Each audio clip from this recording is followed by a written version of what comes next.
गंगा स्नान करने पर भी क्यों नहीं मिटते पाप?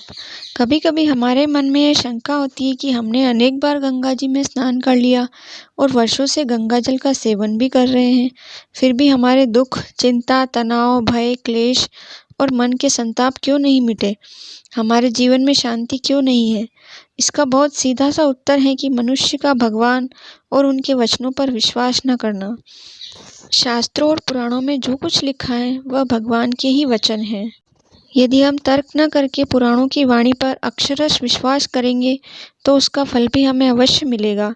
ध्यान रहे, देवता, वेद, गुरु, मंत्र, तीर्थ, औषधि और संत, ये सभी श्रद्धा और विश्वास से ही फल देते हैं, तर्क से नहीं।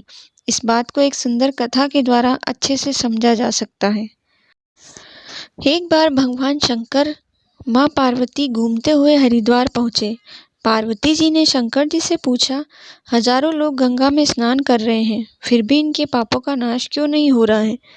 भोलेनाथ ने उत्तर दिया, इन लोगों ने गंगा स्नान किया ही नहीं है, ये तो केवल जल में स्नान कर रहे हैं।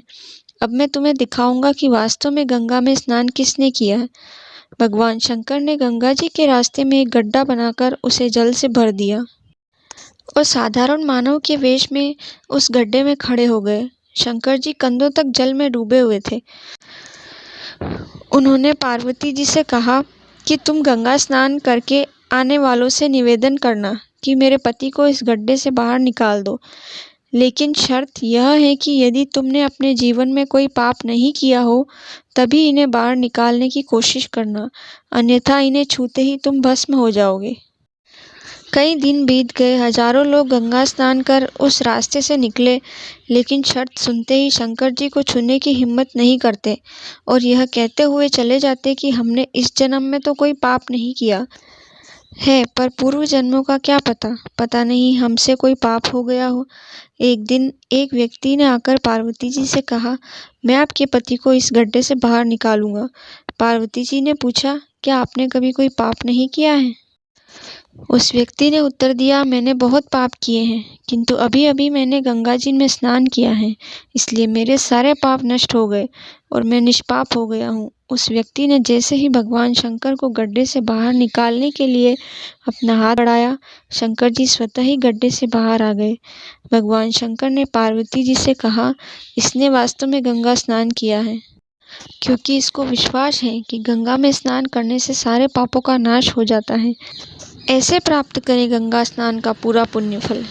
गंगा जी की कृपा प्राप्ति के लिए उनमें अखंड विश्वास होना चाहिए, इसलिए उनसे सांसारिक वस्तुएं न मांगकर सदैव यही मांगना चाहिए कि आप अपनी कृपा से मुझे अपना अखंड विश्वास दीजिए।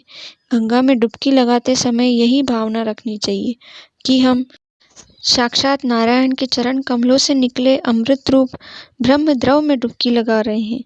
मैंने जन्म जन्मांतर में जो थोड़े बहुत पाप किए हैं वे गंगा जी के स्नान से निश्चित रूप से नष्ट हो जाएंगे। त्रिपथगामिनी गंगा मेरे पापों का हरण करने की कृपा करें। लोगों के पापों को धोती रहने वाली गंगा जी को अब ऐसी पुण्यात्माओं की प्रतीक्षा है जो गंगा में अपने पाप धोने नहीं वरन पुण्य समर्पित करने आए। दोस्तों, वीडियो कैसा लगा कमेंट करके ज़रूर बताएं और अगर आप मेरे चैनल पर नए हैं तो चैनल को सब्सक्राइब करें, वीडियो को लाइक करें और बगल में जो घंटी दी हुई है उसे ज़रूर दबाएं, जिससे आगे आने वाली वीडियो का नोटिफिकेशन आपको जल्दी मिल सके। राधे राधे।